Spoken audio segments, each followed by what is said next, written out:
বন্ধুরা, আশা করি তোমরা সকলে ভালো আছো। তো আমার চ্যানেলে তোমাদের সবাইকে স্বাগতম। তো মাধ্যমিক পরীক্ষা কিন্তু আসন্ন, আর কয়েকদিন পরেই রয়েছে আমাদের মাধ্যমিক পরীক্ষা। তো মাধ্যমিকে বাংলার একটা অত্যন্ত গুরুত্বপূর্ণ বিষয় হলো আমাদের কোনি।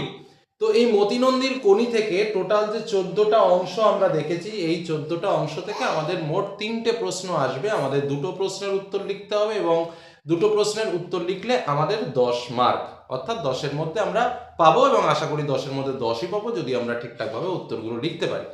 এখন বিষয় হচ্ছে, এত বড় একটা উপন্যাস, এই উপন্যাসের মধ্যে স্যার আমি কোন প্রশ্ন পড়বো? কারণ একটা বাস্তব সত্য কথা হলো, এই উপন্যাসের এমন কোনো লাইন নেই যে লাইন থেকে আমাকে প্রশ্ন দেবে না।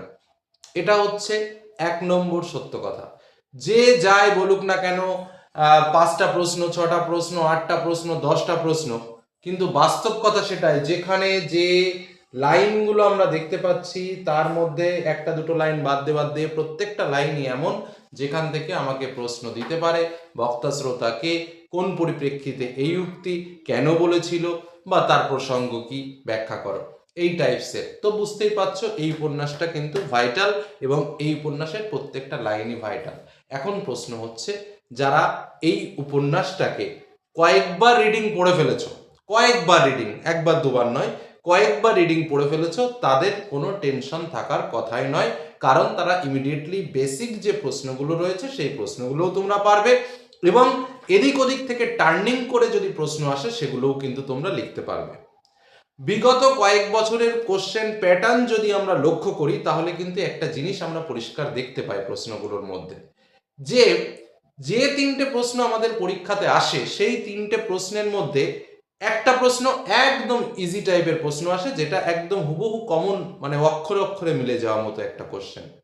দ্বিতীয় প্রশ্নটা একটু চারিত্রিক টাইপের প্রশ্ন আসে এবং তার সঙ্গে একটু মিডিয়াম ক্যাটাগরির প্রশ্ন। আর একটা প্রশ্ন পুরো একটা এমন একটা লাইন তুলে দেয় যে লাইনটা সচরাচর ছাত্রছাত্রীরা খুব একটা চেনে না। এরকম টাইপের প্রশ্ন কিন্তু আমরা প্রত্যেকবারই কিন্তু পাই। কিন্তু যারা পাঠ্য বইকে খুঁটিয়ে পড়ে, তারা কিন্তু যে প্রশ্নই আসুক না কেন সেটা কিন্তু ভালোভাবে উত্তর করতে পারবে। তার জন্য বলবো, যারা পাঠ্য বই খুঁটিয়ে পড়েছো তাদের নো টেনশন। আমি এই মুহূর্তে তোমাদের জন্য কয়েকটা প্রশ্ন শেয়ার করছি। এই প্রশ্নগুলো কিন্তু টিচার্স বেস্ট চয়েস, অর্থাৎ শিক্ষকদের সবচেয়ে পছন্দের যে প্রশ্ন কটা, সে প্রশ্ন কয়টা তোমাদের মাধ্যমিক পরীক্ষার জন্য। এবং আশা রাখবো আজ এই মুহূর্তে যে প্রশ্নগুলো তোমাদের সামনে শেয়ার করছি, এই প্রশ্নগুলো ভালো করে কমপ্লিট করলে এখান থেকেই তোমাদের পরীক্ষায় 3টে প্রশ্ন আসার কথা এবং দুটো প্রশ্ন তোমাদের লেখার কথা। তোমরা খুব শান্তিপূর্ণভাবে লিখতে পারবে এবং হুবহু কমন পেয়ে যাবে। কারণ খুবই বেছে বেছে যে প্রশ্নগুলো বারবার বারবার রিপিটেশন হয়েছে, টেস্ট পেপার থেকে শুরু করে বিভিন্ন শিক্ষকদের মুখে মুখে, বিভিন্ন পরীক্ষায়, এবং এবছর পরীক্ষা আসার সম্ভাবনা সবচেয়ে বেশি, সেই প্রশ্নগুলোকেই এক জায়গায় করে তোমাদের সামনে তুলে ধরেছি মাত্র। কি বললাম বোঝা গেল? সময় যদি হাতে থাকে তাহলে অবশ্যই টেক্সট বুক বারবার বারবার করে রিডিং পড়ো। আর তার থেকে বড় কথা, আমি আজ যে প্রশ্নটা তোমাদের সামনে তুলে ধরছি সেই প্রশ্নগুলো অবশ্যই অবশ্যই রেডি করে পরীক্ষার হলে যাও। যারা সারা বছর ঠিকঠাকভাবে প্রিপারেশন নিতে পারোনি বা সারা বছর ঠিকঠাকভাবে পড়তে পারোনি, তাদের জন্য আমার একটাই কথা, যে এই প্রশ্নগুলো তোমার কিন্তু ব্রহ্মাস্ত্র। এই প্রশ্নগুলো ভালো করে রেডি করো, তাহলেই দেখবে পরীক্ষার হলে একদম তোমার দুটো প্রশ্ন লিখতে হবে, তুমি ইজিলি দুটো প্রশ্ন লিখতে পারছো। এই প্রশ্নগুলো না করে পরীক্ষার হলে একদমই নয়, এটা কিন্তু মাথায় রাখবে। সময় নষ্ট করবো না, সরাসরি চলে যাব আমাদের মূল প্রশ্নপত্র। তার আগে দুটো কথা বলবো যে কিভাবে উত্তর লিখবো। দেখো, যখন চরিত্র আসবে, চরিত্রের স্টার্টিং লিখবে, ফিনিশিং লিখবে, পয়েন্ট আকারে লেখার চেষ্টা করবে। পার্ট কোশ্চেন সবসময় পার্টে পার্টে আলাদা আলাদা করে উত্তর দেওয়ার চেষ্টা করবে।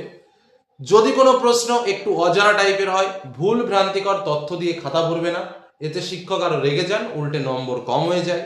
যেটা জানবে, যেটুকু জানো সেটুকুই লেখো, ভুল ইনফরমেশন একদম দেবে না। মতিনন্দী নামটা অবশ্যই মনে রাখবে, আর এটা হচ্ছে উপন্যাস, আর মতিনন্দীর নামটা লেখার সময় অবশ্যই লিখবে ঔপন্যাসিক মতিনন্দী। কি বললাম? বা কেউ সাহিত্যিকও লিখতে পারো, কিন্তু কবি মতিনন্দী ভুল করে লিখে ফেলো না, তাহলে জিনিসটা কিন্তু খুবই খারাপ লাগবে। বা লেখক মতিনন্দী, সেটাও কিন্তু খুব একটা ভালো লাগে না। সব থেকে ভালো সাহিত্যিক হিসেবে বা ঔপন্যাসিক হিসেবেও তোমরা কিন্তু লিখতে পারো। আর কোথা থেকে কি নেওয়া হয়েছে সেটা তো স্বাভাবিক, প্রশ্নের ওপর ডিপেন্ড করে উত্তরটা লিখবে। বক্তা শ্রোতা যদি বা কে বললো কথাটা, কখন বললো, সেটা পার্টলি উত্তর করার চেষ্টা করবে। আর মূল যে প্রশ্নটা, সেই প্রশ্নটার উত্তর স্বাভাবিকভাবে প্যারা প্যারা করে লেখার চেষ্টা করবে, 2 বা 3টে প্যারার মধ্যে উত্তরটা দেওয়ার চেষ্টা করবে। এই হলো প্রশ্ন লেখার প্যাটার্ন। বোঝা গেল কি বললাম? এবার চলো আমরা দেখে নিই ইম্পর্টেন্ট প্রশ্নগুলো কি কি রয়েছে। চলো, একদম প্রথম যে প্রশ্নটা আমরা তোমাদের জন্য রেখেছি সেটা হচ্ছে বিষ্ণুধরের বিরক্তির কারণ। বিষ্ণুধরের বিরক্তির কারণ কি? যাকে দেখে বিষ্ণুধরের বিরক্তি হচ্ছে তার পোশাক ও স্বভাবের পরিচয় দাও। ওই লোকটির দেহের গঠন বর্ণনা করো। ভেরি ভেরি ইম্পর্ট্যান্ট কোশ্চেন কিন্তু তোমাদের এবছরের জন্য। তো যাই হোক, দ্বিতীয় প্রশ্নে আমরা আসি। 4 বছরের মধ্যেই প্রজাপতি ডানা মেলে দিয়েছে, প্রজাপতি কি? আগে ডানা মেলতে পারেনি কেন? এখন কিভাবে ডানা মেলেছে? মানে মূলত এই যে লাইনটা, 4 বছরের মধ্যেই প্রজাপতি ডানা মেলে দিয়েছে, এই লাইনটাই হচ্ছে একটা ভাইটাল লাইন। 3 নম্বরের প্রশ্ন, প্রথম দিকে লীলাবতী বিদ্রোহী হয়েছিল, লীলাবতী কে? সে বিদ্রোহী হয়েছিল কেন? বক্তব্যটির অর্থ পরিস্ফুট করো। Very very important third question. 4 নম্বর কোশ্চেন, যে টেস্ট পেপারে কত জায়গায় এসছে তোমরা জানো না, এবং শিক্ষকদের সবচেয়ে বেশি পছন্দের প্রশ্ন এবছরের, যে না ওরা জুপিটারের শত্রু, ওরা কারা, ওরা কেন জুপিটারের শত্রু, প্রসঙ্গটি লেখো। পরবর্তী প্রশ্ন 5 দাগের প্রশ্ন, বলতে গেলে বাংলার সমস্ত শিক্ষকের প্রিয় প্রশ্ন। তোর আসল লজ্জা জলে, আসল গর্বও জলে, বক্তা কে? কেন? বক্তা কে? কোন প্রসঙ্গে তিনি এমন মন্তব্য করেছেন? 6 দাগের প্রশ্নটা, চিৎকার একটা হতাশায় ভেঙে পড়ল, কার চিৎকারের কথা বলা হয়েছে? সে চিৎকার করছিল কেন? তার চিৎকারটা হতাশায় ভেঙে পড়ার কারণ কি? পরবর্তী প্রশ্ন, বুকের মধ্যে প্রচণ্ড একটা মোচড় সে অনুভব করলো, চিকচিক করে উঠল চোখ দুটো, কার সম্পর্কে এই কথা বলা হয়েছে? কেন তার এই অবস্থা? পরবর্তী প্রশ্ন 8 দাগের প্রশ্ন, ওইটাই তো আমি রে, যন্ত্রণাটাই তো আমি, বক্তা কে? কোন প্রসঙ্গে তিনি এমন মন্তব্য করেছিলেন? 9 নম্বর প্রশ্ন, কম্পিটিশনে পড়লে মেয়েটা তো আমার পা ধোয়া জল খাবে, কে কাকে এই কথা বলেছে? কার সম্পর্কে এই কথা? কথাটির তাৎপর্য বিশ্লেষণ করো।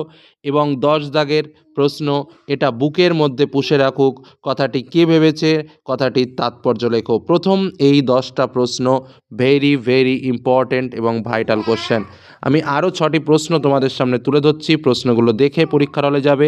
তবে প্রথম যে 10টি বললাম, এই 10টি কিন্তু একদম এক বাক্যে বলছি, কোনো রকম এদিক ওদিক করবে না। পরবর্তী প্রশ্ন 11 নম্বর, ফ্যাকাশে হয়ে গেল কনির মুখ, মুখ নামিয়ে সে দাঁড়িয়ে থাকলো, কেন তার মুখ ফ্যাকাশে হয়ে গেল? এরপর সে কী করলো? অথবা ঘুমের মধ্যেই কনির মুখ উজ্জ্বল হয়ে উঠল, কোন প্রসঙ্গে এই উক্তি করা হয়েছে? কথাটির অর্থ পরিস্ফুট করো। 12 দাগের প্রশ্ন, একেবারে কম্পিটিশনে দেখিয়ে দেবো ব্যাটাদের কে কার পায়ের জল খায়, কে কাকে কথাটি বলেছে? প্রসঙ্গ নির্দেশ করে ব্যাখ্যা করো।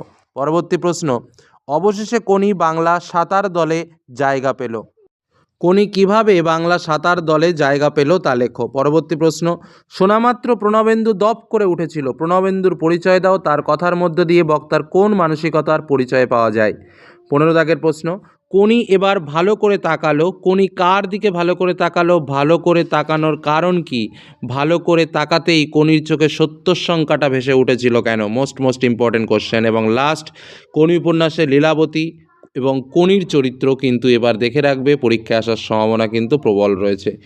মোট আমি প্রায় 16টা প্রশ্ন তোমাদের জন্য স্পেশালি শেয়ার করেছি, তার মধ্যে প্রথম 10টা কিন্তু ভয়ঙ্কর ইম্পর্টেন্ট, এটুকু বলে আজকের আলোচনা শেষ করলাম। সবাইকে বলবো যে এই প্রশ্নগুলো রেডি করে পরীক্ষার হলে অবশ্যই যেন যেও। ধন্যবাদ।